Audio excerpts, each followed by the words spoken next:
Olá, meus irmãos e irmãs de Ideal Espírita, vocês amigos e amigas que nos acompanham aqui na página Estação da Luz Espírita, muitíssimo obrigado mesmo pela sua companhia. A nossa página Estação da Luz Espírita não tem fins lucrativos, o objetivo é a divulgação da doutrina espírita. E é por isso que nós reunimos aqui esta sede de matérias espíritas para que possa atender às suas necessidades, estudo, lazer, pesquisa.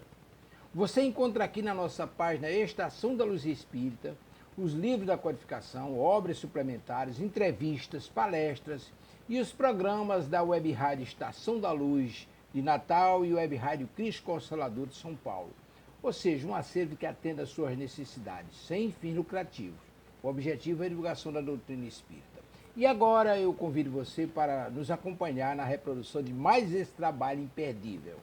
Muito obrigado mesmo pela sua companhia e vamos juntos!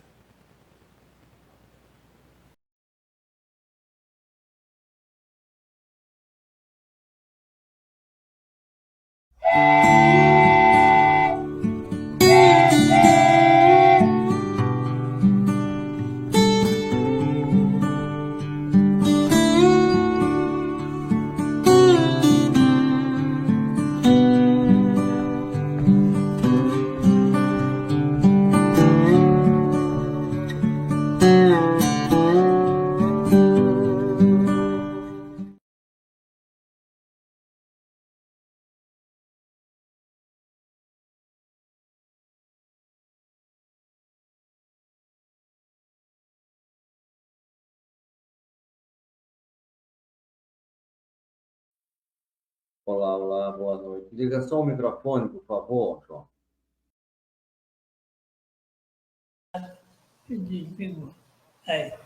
Olá, boa noite a todos. É bom tê-los novamente nesta noite. A sua companhia é muito importante para nós. Estamos estudando o livro Obreiros da Vida Eterna. Hoje vamos iniciar o capítulo 10, com o título Fogo Purificador. Nós já recebemos algumas perguntas que vamos ler na continuidade, na primeira parte dos trabalhos da noite. Muito obrigado e vamos seguir nesta viagem do conhecimento rumo à Estação da Luz. Olá, minhas irmãs, olá, meus irmãos. Sejam todos muito bem-vindos aqui à Estação da Luz. Para nós embarcar nesse trenzinho, ô João, você sabe quem é o motorista desse trem? É Jesus. É Jesus, né? Então veja só, nós estamos assim de luxo, né? Jesus dirigindo o nosso trenzinho. Que maravilha! Então, minhas irmãs, meus irmãos, participem conosco, formulando as suas perguntas ou observações. Vamos lembrar que tem muitos irmãos desencarnados, inclusive do século passado, que não conhecem absolutamente nada de tecnologia, o que é computador, o que é tudo isso que nós estamos fazendo, nem nunca ouviram falar nesse livro. Então vamos aproveitar, você aproveita a sua criatividade e formule uma pergunta que vá de encontro a esses irmãos. E nós temos também para dizer para esses nossos irmãos desencarnados que participam conosco que Jesus é o nosso modelo e guia. E Maria Santíssima é a nossa porta da salvação. Não está errado falar disso, não, né? Não, de jeito nenhum. Que Maria é a porta da salvação. Vocês sabem que o Hospital Maria de Nazaré acolhe muitos dos nossos irmãos que, infelizmente, desanimaram da vida e atentaram contra a própria vida. Maria também recebe nesse hospital os abortados.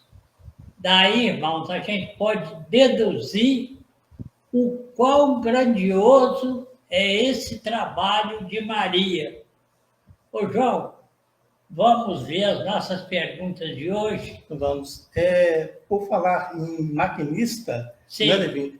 Jesus não é apenas um maquinista desse trem. Sim. Ele também é o chefe maior, é o dirigente da Estação da Luz. É o Para onde dirigente. nós estamos, é o dirigente da Estação Muito bem da lembrado. Luz, não é? É, Que é o nosso destino final. exato, tem que de você. Sim, sim, está. Então, meus irmãos, nós passamos alguns convites e queremos passar para você também um número de WhatsApp. Você pode usar para fazer suas observações ou formular a sua pergunta. Isso. Então, o zap O número é o que é, João? 84, o O DDD, DDD 84. o telefone 98185-3100. Repetindo, DDD 84, telefone 98185-3100. Aí o Elielso já até botou Isso está aí na tarde aí para vocês. né? Gente, copia. Se não der tempo de copiar, tire uma foto da tela, porque aí você não esquece mais o número. Isso mesmo. Não é mesmo? Então, vamos às perguntas? Vamos David? às perguntas. Vamos lá. Vamos lá. A primeira pergunta Sim. é de Juraci Pereira, de Mariaconga, Magé, estado do Rio de Janeiro. Olha só que maravilha. A pergunta é: o que eu preciso fazer para ser espírita e trabalhador do espiritismo? Muito bem, Juraci. Primeiro, a gente precisa distinguir o trabalhador espírita do trabalhador de uma casa espírita, que nós normalmente denominamos tarefeiro.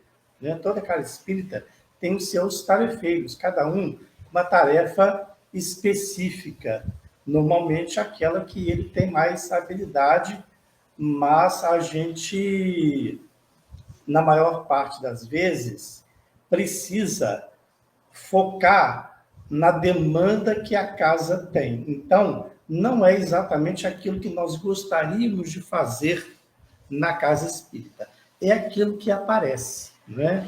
E nós temos na doutrina espírita o conceito de que quando o trabalhador está pronto, o serviço aparece. Não é assim mesmo, Levito? Ô, João. Pois é. Então, ainda na pergunta da Juraci, Uhum. nós vamos dizer o seguinte: arrumar as cadeiras no lugar Isso, é uma para tarefa. receber a população Uhum. é trabalho, né? É trabalho, com certeza. Varrer a casa, Uhum. mas também, você sabe, uma tarefa assim, muito interessante, João, é a pessoa que se dedica um pouquinho ao estudo para receber as pessoas novas que estão chegando. Exatamente. Porque muita gente, tanto encarnado quanto desencarnado, não sabe o que é uma casa espírita e chega assim meio perdido. Isso. Parece uma pessoa... E procura a primeira pessoa que aparece na frente dele, né, Levin? Exatamente. Ele chega naquela condição, assim, parece que tomou uma bordoada na cabeça, né? Completamente sem rumo. Uhum. E a gente passar a instrução é sempre muito, muito bom e muito abençoado por Jesus e pelos bons espíritos. Os bons espíritos sempre estarão conosco, João. Com certeza. Nessas tarefas, quando a gente recebe alguém, às vezes chega uma pessoa e te faz uma pergunta assim meio inesperada, Uhum. né? Por isso, Levindo, que é muito importante, o Juraci, o conhecimento da doutrina espírita.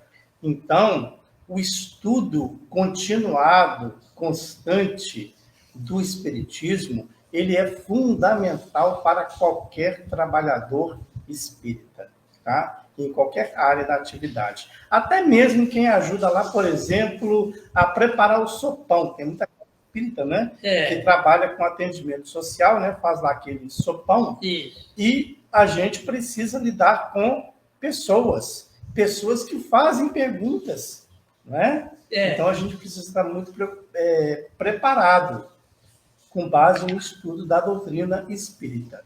Agora, lá no Livro dos Espíritos, os espíritos superiores nos informam que toda atividade útil é trabalho. Então, Exatamente. o próprio estudo da doutrina espírita também já constitui uma forma de trabalho, tá? Exatamente, João. É isso mesmo. Agora, eu queria fazer um comentário ainda a mais, né? Porque a gente encontra muitas pessoas que fazem o seguinte comentário: ah, nessa encarnação agora, eu vou ser só frequentador.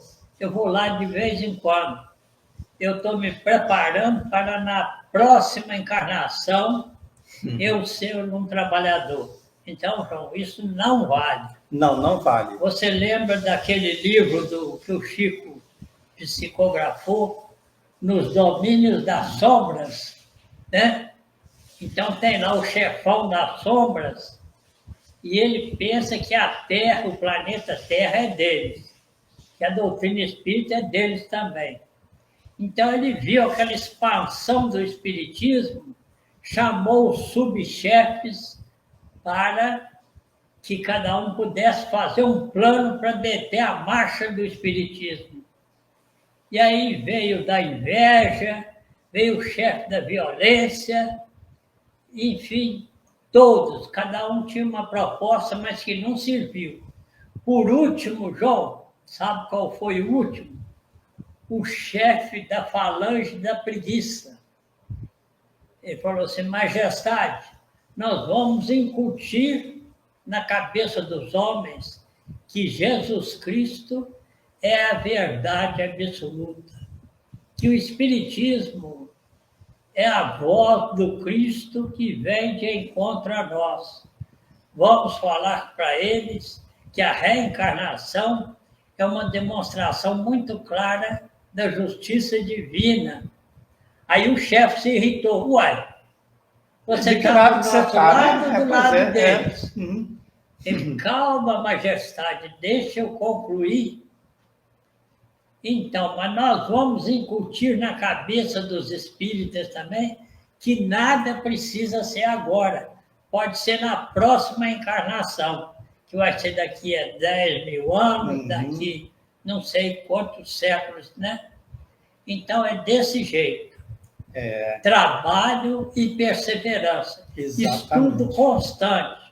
Quanto mais você estuda, mais você se aproxima de Jesus. Exatamente. Agora, não vale a gente só estudar, não. Porque o que vale mesmo para o nosso progresso espiritual é a prática. Não é Exatamente. Isso, a gente não chega do lado de lá com um crachazinho de espírita, não. Isso não tem, não. Quando a gente chega do lado de lá, a gente fica sem o véu da matéria, e até mesmo os nossos pensamentos são percebidos pelos espíritos. Então, a gente não consegue colocar a nossa máscara do lado de lá. A gente é aquilo que a gente pensa. Portanto, só estudo não é suficiente. A gente precisa praticar para evoluir moralmente. Isso. E aí, João, a gente, como exemplo, podia falar para a nossa irmã, para ela aproveitar e ler o livro Nosso Lar, ver como que o André se desenvolveu. E esses livros existem no formato PDF na internet. Tem muita literatura boa na internet. Se você tiver dúvida, consulte uma pessoa mais experiente. Inclusive, pode consultar a nós também, que nós vamos fazer todo o esforço para passar uma ótima informação. E também muitos livros de outros autores. Tem muitos espirituais, autores. Inclusive. Exatamente. Aí a próxima pergunta. A próxima pergunta, meu lindo, essa você responde, Sim. é lá da Elizabeth Cabral, de Parnamirim, Rio Grande do Norte. Rio Grande do Norte. Me parece que ela já participou com perguntas Eu acho semana que sim. passada. Eu estou lembrado do nome Isso. dela. Né? Então, a pergunta é, Levindo, Sim. como distinguir o que vem dos espíritos? Se é verdade, embuste, simples engano ou mentiras grotescas? Então, Elizabeth, a doutrina espírita tem um manual formidável para nós estudarmos e compararmos, que é o livro dos médiuns. Né? É incomparável. Mas, fora isso, você pode também apreciar alguns relatórios, alguns depoimentos de irmãos nossos, e esses relatórios ou depoimentos estão no livro O Céu e o Inferno. Isto. E também nas revistas espíritas tem muito material para Muito estudo. material. E existe tudo no formato PDF, gratuito. Isso. Né? Uhum. Vamos para o próximo? Só um complemento com relação a esta pergunta, Sim, Elizabeth, é que o próprio Kardec, ele nos orientava a analisarmos todas as comunicações com base na razão.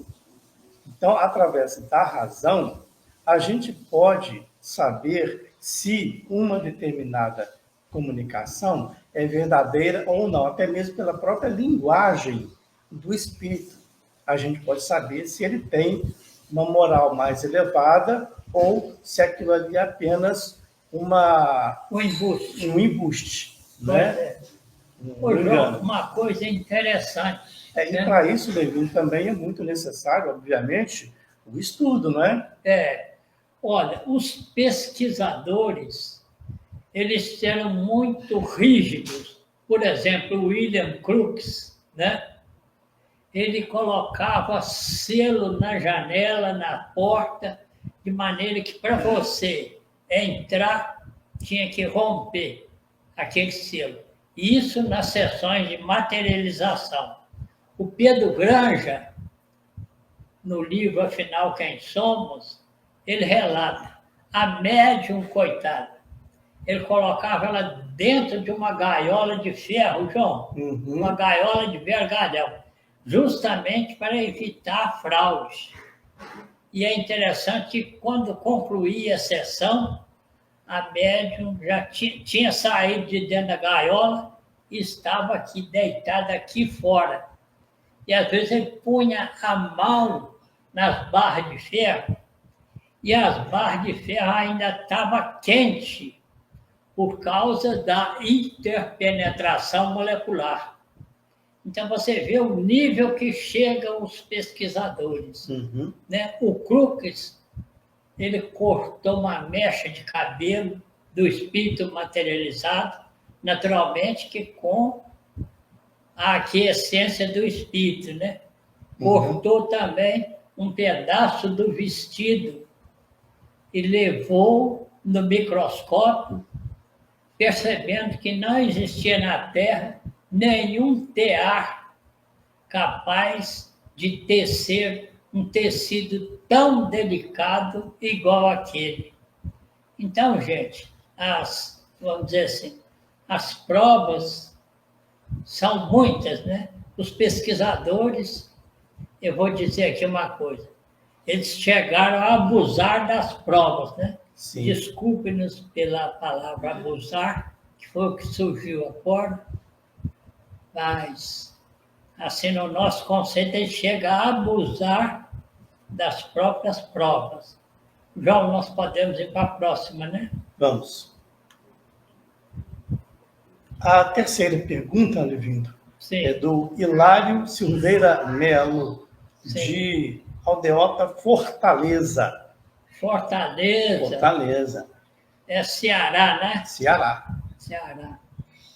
Para você, o que falta fazer agora e de forma intensa para o Espiritismo chegar ao conhecimento de uma maior parte da humanidade. Essa, como é mais difícil, Levindo, eu vou deixar para você. Tá certo.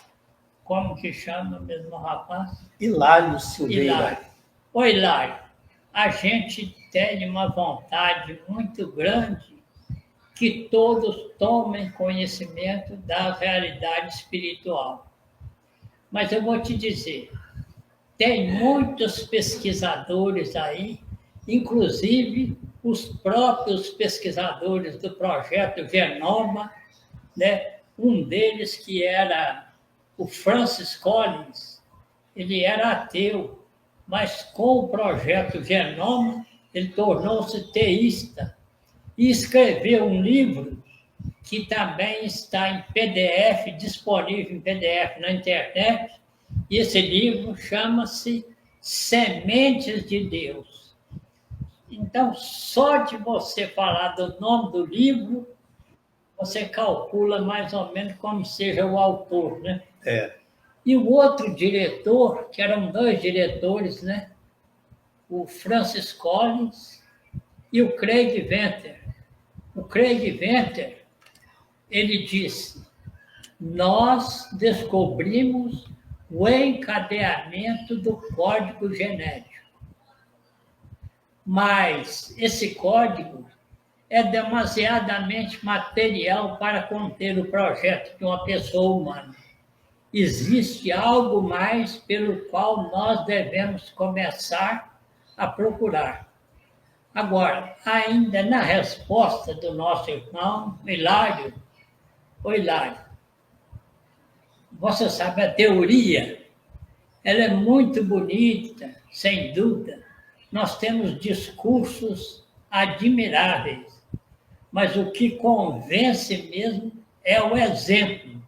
Você tendo uma vivência cristã, porque ser espírita é, acima de tudo, ser cristão. Então, você tendo uma vivência cristã, você vai arrastar verdadeiras multidões para o seu lado. Mesmo porque, né, Levindo, para ser um bom espírita, primeiro é necessário ser um bom cristão. Um bom cristão, exatamente. E aqui, João, nós tivemos aqui um companheiro muito interessante. Ele tinha uma loja de material de construção. E você sabe como é que é esse negócio de comércio, sempre tem umas desavenças, né? Aí aparecia alguém lá e brigava com ele, xingava e não sei mais o que. Você sabe que isso é muito comum. Ele esperava a pessoa sair, entrava para o escritório e ia fazer uma oração em favor daquela pessoa. E quem me falou isso foi um amigo não espírita. Então você veja como é que o exemplo arrasta as multidões. Isso mesmo. Vamos para a próxima? Vamos. A próxima é também da Elizabeth, eu imagino que seja a mesma Elizabeth Sim, Cabral, lá de perfeito. Parnamirim, Rio Grande do Norte, né? A pergunta dela, essa aqui eu respondo. Sim. Vamos lá. Na realidade, ela faz duas perguntas. A primeira: por que as preces de André Luiz não tiveram efeito nenhum? Enfim, uma valeu, né? A última, né? Pela qual ele foi resgatado lá do umbral, conforme está relatado na obra Nosso Lar de André Luiz. Né? Muito bem, Elizabeth, o que acontece? Toda prece, ela só vai ter efeito concreto se ela for do fundo do coração. Ela não precisa nem ser falada. Basta a gente pensar, imaginar do fundo do nosso coração, desejar com toda a nossa alma. Isso é uma prece, né? Às vezes a gente pode fazer até uma prece na natureza, observando a natureza e pensando em Deus. fazendo uma prece de agradecimento, por exemplo, né? Isso. Ou uma prece em favor de outra pessoa que esteja precisando de ajuda, né? Passando por alguma necessidade, até mesmo psicológica, né? Não precisa nem ser necessidade material, não. Né? A maioria das pessoas, inclusive, passam mais por necessidades emocionais, né? Do que materiais.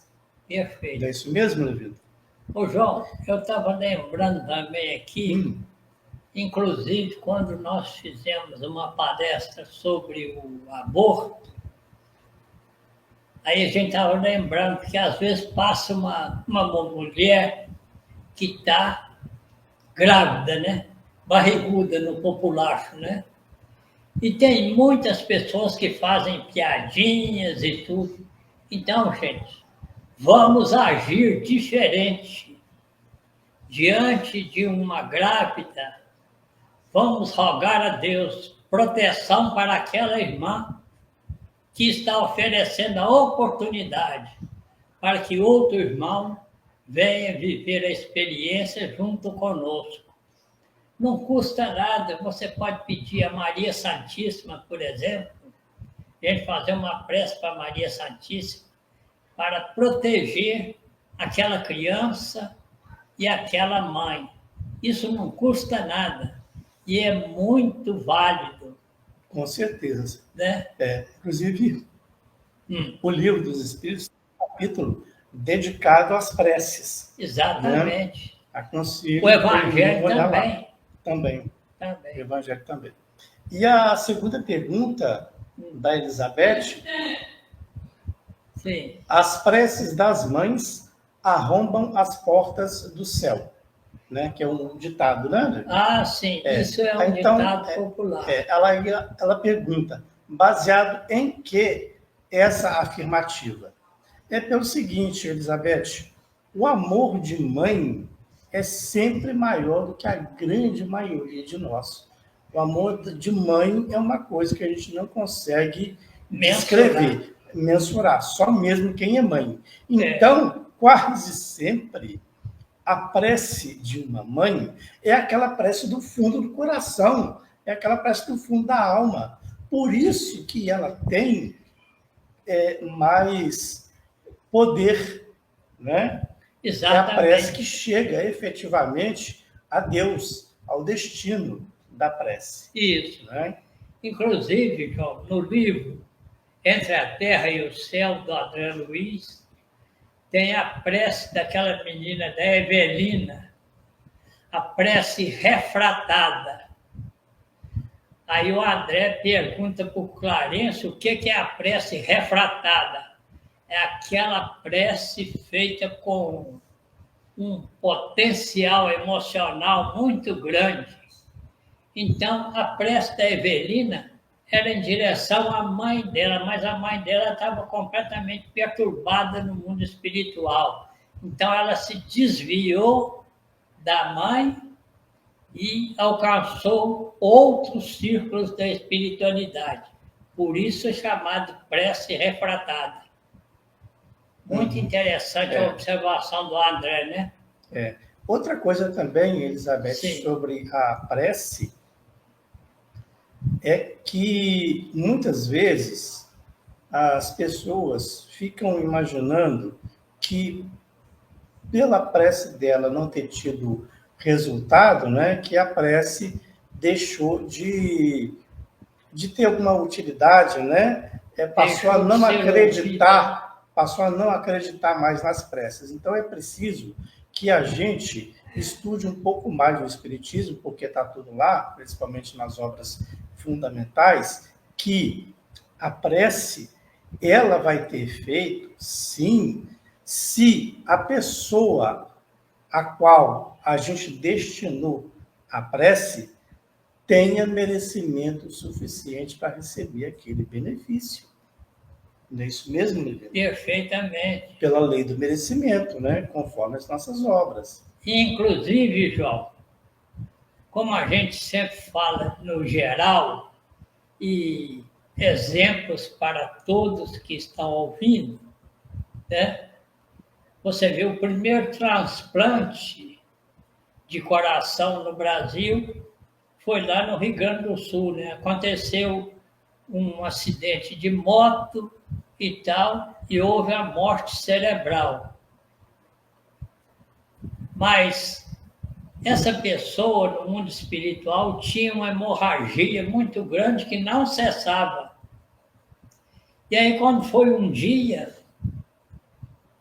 ele encontrou com um amigo dele lá e a hemorragia tinha parado.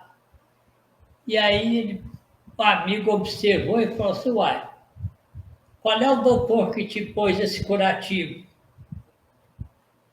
Aí um superior aos dois informou que aquele tampão era exatamente o produto das orações da pessoa que tinha recebido o coração, que fazia agradecendo a Deus e orando por ele. Aí formou aquele tampão.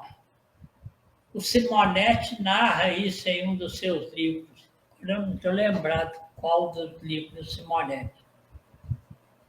Já acabaram as perguntas? Sim, acabaram as perguntas. Vamos então, pessoal, para o nosso estudo, né? Lá do capítulo 10 do livro Obreiros da Vida Eterna, Fogo Purificador.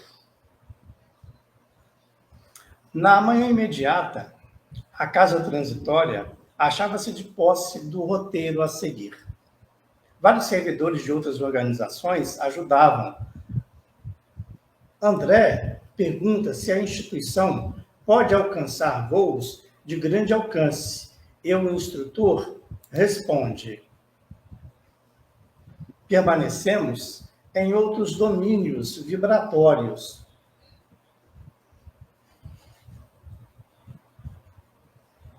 Eu falei um pouquinho aqui, pessoal, deixa eu só voltar aqui no slide. Isto. Permanecemos em outros domínios vibratórios e não podemos ter grandes surpresas. As leis da matéria densa, nossas velhas conhecidas da crosta planetária, não são as que presidem aos fenômenos da matéria quintessenciada que nos serve de base às manifestações também transitórias. O homem encarnado, somente agora, começa a perceber certos problemas inerentes à energia atômica do plano grosseiro em que situa temporariamente a personalidade. Como você não ignora, as descargas elétricas do átomo etérico em nossa esfera de ação ensejam realizações quase inconcebíveis à mente humana. Nos círculos carnais, para atendermos aos nossos enigmas evolutivos ou redentores, somos fracos prisioneiros do campo sensorial, prisioneiros que se comunicam com a vida infinita pelas estreitas janelas dos 5 sentidos. Não obstante o progresso da investigação científica, o homem apenas conhece uma 8ª parte do plano onde passa a existência. Olha só, Levina, a gente conhece só uma 8ª parte. Muito interessante, né? Do nosso próprio plano, né? Isso. Quem dirá do plano superior, né? Do plano espiritual. Exatamente. A vidência e a audição, que lhe podem dilatar a pesquisa intelectual, permanecem excessivamente limitadas. Vejamos, por exemplo, a luz solar, que condensa as cores básicas, suscetíveis de serem assinaladas pelo nosso olho quando na Terra. Percebemos tão somente as cores que vão do vermelho ao violeta, salientando-se que a maioria das pessoas nada enxerga além das últimas 5, que são o azul, o verde, o amarelo, o laranja e o vermelho, não registrando o índigo e o violeta. Existem, porém, outras cores no espectro, correspondentes a vibrações, para as quais o olho humano não possui capacidade de sintonia. Pois é. E é interessante, né, que alguns animais percebem, né, algumas coisas, alguns aspectos que a gente não consegue. Manifestam-se raios infravermelhos e ultravioletas que o pesquisador humano consegue identificar imperfeitamente, mas que não pode ver. Ocorre o mesmo com a potência auditiva. O ouvido da mente encarnada assinala apenas os sons que se enquadram na tabela de 16 vibrações sonoras a 40.000 por segundo. E, novamente, a gente tem o caso de alguns animais, né, que ouvem, né, têm uma capacidade auditiva muito superior à nossa. Pois é. Como os cães, né?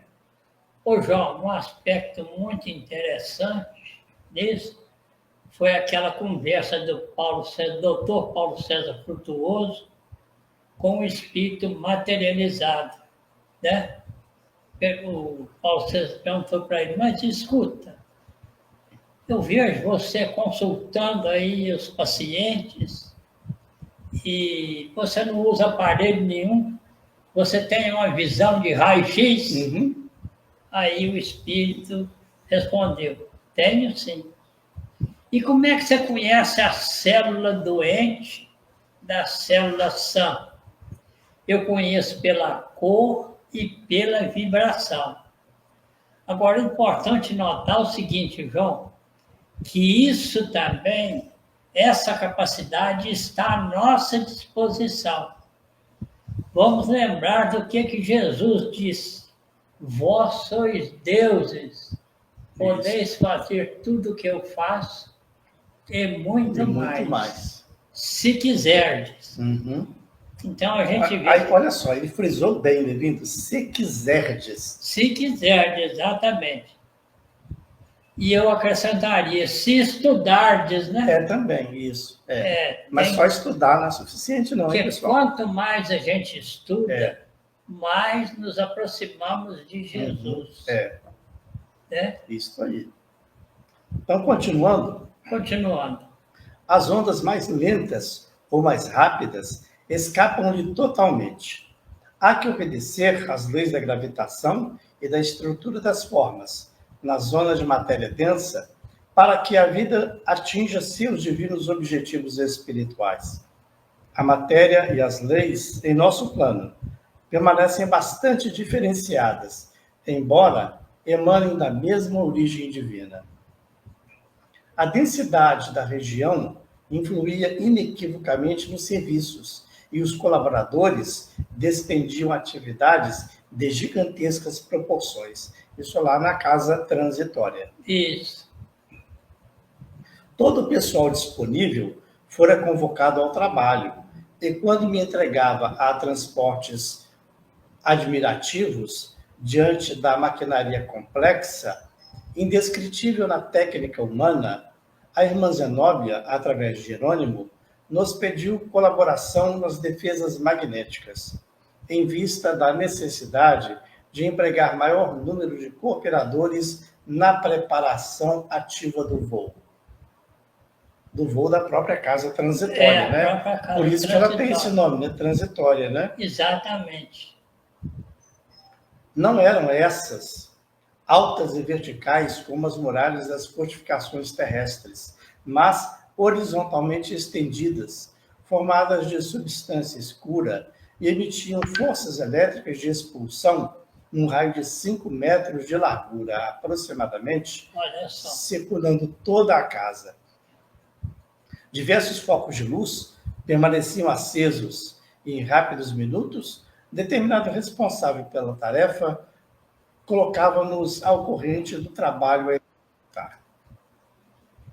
Então, João, isso é porque as trevas tentam a todo momento invadir esses sítios, né? Exatamente. Velaríamos pelo funcionamento regular de certos aparelhos geradores de energia eletromagnética destinados à emissão de forças defensivas e vigiaríamos o setor que nos fora confiado para sanar qualquer anormalidade.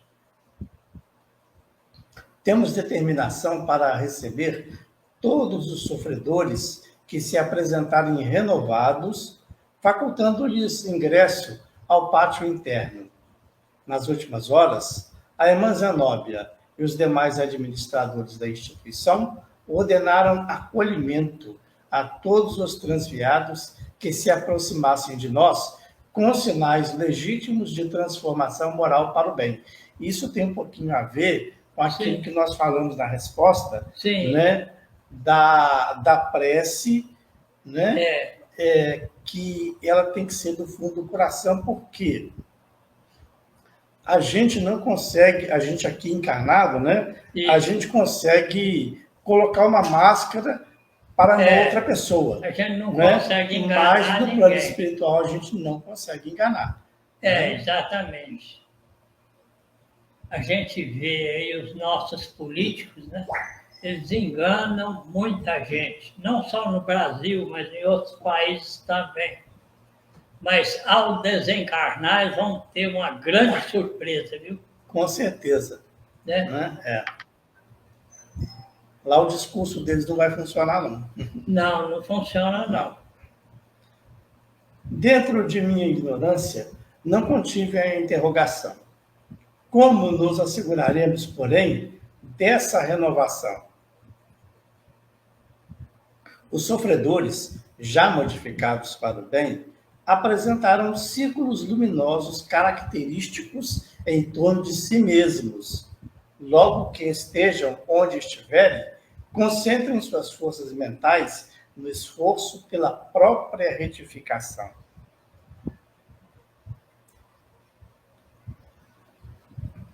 Entregávamos-nos tranquilos ao trabalho quando indescritível choque atmosférico abalou o escuro céu.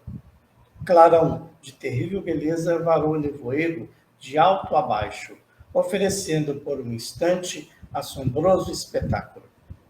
Não era bem o relâmpago conhecido na crosta, por ocasião das tempestades. Observava-se ali o contrário. A tormenta de fogo ia começar, metódica e mecanicamente. Dominou-me angustioso pavor, mas o assistente Jerônimo revelava-se tão calmo que a sua serenidade era contagiante. É o primeiro aviso da passagem dos desintegradores. À distância de muitos quilômetros, víamos os clarões da fogueira ateada pelas faíscas elétricas na desolada região. O assessor comunicou que a casa deveria partir dentro de 4 horas, e, em virtude disso, grande seria o número de infortunados a procurar-lhe as portas. Outro trovão, e o fogo riscou em diversas direções. Perfeito. O trabalho dos desintegradores elétricos, invisíveis para nós, tal a densidade ambiente, evita o aparecimento das tempestades magnéticas que surgem sempre quando os resíduos inferiores de matéria mental se amontoam excessivamente no plano. Nós já falamos sobre isso, né, Lívia? Exatamente. Nesse estudo mesmo, em outro capítulo, né? Como é que as nossas emanações mentais ficam, que, de certa forma, impregnadas no plano espiritual. Né? E esse fogo é do lança-chama, né? Isso, do lança-chama. Lança-chama meio parecido com o que usa aqui na guerra, né? Que vai queimar essa matéria mental que nós, os humanos, criamos em combinação com as entidades do umbral. Isso. Ouvimos agora ensurdecedor algazarra de multidões que se aproximavam gritando socorro, socorro. Ajoelhavam e rogavam ajuda, mas seus círculos continuavam escuros. Está vendo como é que reconhece? Não adianta só gritar, não. Não adianta querer tapiar, né? Não adianta, não. As rogativas sensibilizavam qualquer cooperador menos avisado. Impressionavam-nos as formas monstruosas quando começaram a chegar entidades aureoladas de luz. trajavam farrapos e traziam sinais de sofrimento. Contemplavam o alto e tentavam manter o pensamento alheio aos que gritavam e cantavam hinos de reverência ao Senhor, em regozijo da própria renovação, cânticos esses abafados pela algarabia de rebeldes agitados. Vinham de mãos entrelaçadas, como a permutar energias, a fim de que, se lhes aumentasse a força para a salvação, no minuto supremo da batalha que mantinham, talvez desde muito antes. E esse processo de troca instintiva dos valores magnéticos infundia-lhes prodigiosa renovação de poder, porquanto levitavam, sobrepondo-se ao desvairado ajuntamento. Emolduravam-lhes à fronte belos círculos de luz, com brilho mais ou menos uniforme.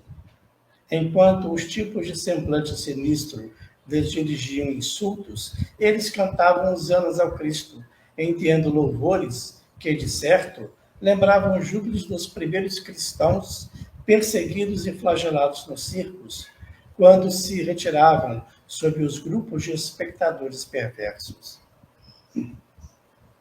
Enfermeiros e macas, em grande número, estacionavam, não longe de nós, promovendo socorros imediatos. 4 horas se passaram e agora a paisagem era mais sufocante. Serpentes de fogo caíram no solo que começou a tremer sob os nossos pés. O calor asfixiava. O sino tocou para nos recolhermos e a imagem era de devastada floresta incendiada. A desarrolar feras e monstros de furnas desconhecidas. Começamos a escutar os motores e eu pensava que seria de nós se eles invadissem. Todas as portas foram cerradas hermeticamente. Zenóbia nos chamou à sala de orações e explicou que a casa, para movimentar-se com êxito, não necessitava apenas de forças elétricas, baseadas em simples fenômenos da matéria diferenciada, mas também de nossas emissões magnético-mentais, que atuaria como reforço no impulso inicial de subida. Olha que coisa interessante, né? Interessante. A força mental, né, vai auxiliar no processo lá, no processo de subida da casa transitória. Ela abriu a Bíblia e leu o Salmo 104. Então, o Instituto principiou, a elevar-se vagarosamente no início e depois em movimento rápido. Decorridos quase 1 hora de voo vertical, alcançamos uma região ensolarada. Após este momento, a casa começou a movimentar-se no sentido horizontal. Conversávamos sobre a experiência e, após 3 horas e 35 minutos, reparamos que a casa transitória descia suavemente. Regressamos ao círculo de substância densa, embora menos pesada e menos escura, e extensa legião de servidores aguardava a nossa chegada para colaborar no esforço de readaptação. Terminamos aqui, então, o capítulo 10. Então, João, mas o nosso tempo também está quase acabando, mas aí vamos fazer um ligeiro comentário.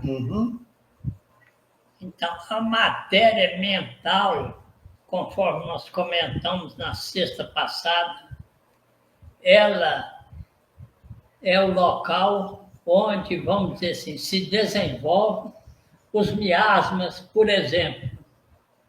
Esse surto que teve aí de Covid, onde é que esse vírus se desenvolveu? Ele se desenvolveu na matéria mental, que nós, os humanos, criamos em comunhão com entidades inferiores do mundo espiritual. Então, essa limpeza essa queima com lança-chamas é para queimar essa matéria mental. Quando você tiver oportunidade, leia o livro Missionários da Luz. E ali o Clarencio vai mostrar para o André os fulcros de bactérias que se desenvolvem na matéria mental. Que coisa fabulosa. Você sabe que o AIDS, por exemplo, ele tem origem também na matéria mental. É dali que surgiu o AIDS e outras enfermidades semelhantes, né? Agora, é importante a gente destacar, Sim. Levindo, que da mesma forma que o pensamento negativo cria esses prejuízos todos, cria esse material, digamos assim, Isso. fluídico, né, que vai ficar impregnado, de certa forma, também nós temos o contraponto, ou seja, o pensamento positivo, ele tem até o poder de curar. É como um verdadeiro sol, né? O pensamento positivo. É isso mesmo. Pois é.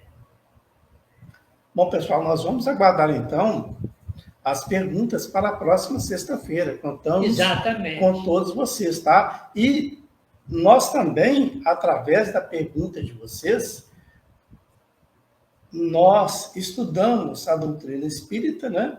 Para poder responder as perguntas. Então, nós também estamos aprendendo da mesma forma que vocês. Por isso a importância dessas perguntas, não é, Levindo? Porque a gente também, da nossa parte, não somos, assim, nenhum especialista, expert em doutrina espírita. Todos nós estamos no mesmo caminho de aprendizado, de evolução. E eu estive pensando também o seguinte, João, esse capítulo é mais complexo, né? É um pouquinho. Se as pessoas quiserem que a gente repita na próxima sexta, pode mandar a sua manifestação, que nós repetimos sim, com toda boa vontade. Positivo. Né? Mesmo porque, Levindo, né? Novas perguntas podem surgir, né, a partir da leitura do capítulo de hoje. Exatamente. Aproveite, você que está nos ouvindo, faz o seguinte, baixa o livro em PDF que tem na internet e dá uma lida no capítulo 10. Assim você tem um embasamento melhor para fazer a pergunta. Isso, exatamente. Muito bem. O João, nós já estamos chegando ao final, né? E a gente pede a Jesus que abençoe a todos nós, que abençoe a todos os participantes, que Maria Santíssima cubra com o seu manto azul todos os lares que comungam conosco nesta hora. Muita paz, muita luz para todos e até a próxima sexta-feira. Muito obrigado pela sua companhia nessa noite e esperamos tê-los novamente na próxima sexta-feira. Fiquem com Deus. Muito obrigado.